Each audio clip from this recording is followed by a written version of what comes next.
Tingnan mo ang nangyayari sa mundo.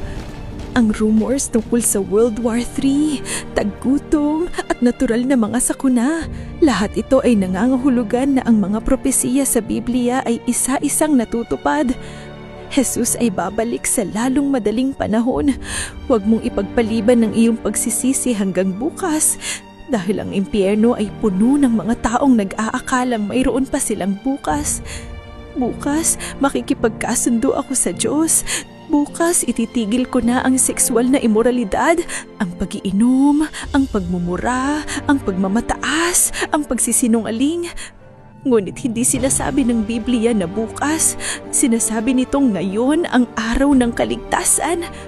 Kaibigan, kung talagang gusto mong maligtas at makapasok sa kaharian ng langit, mag-iwan ng amen at mag-message sa akin o mag-comment sa ibaba para matulungan kitang mahanap ang daan palabas sa kasalanan at makapasok sa kaharian ng langit.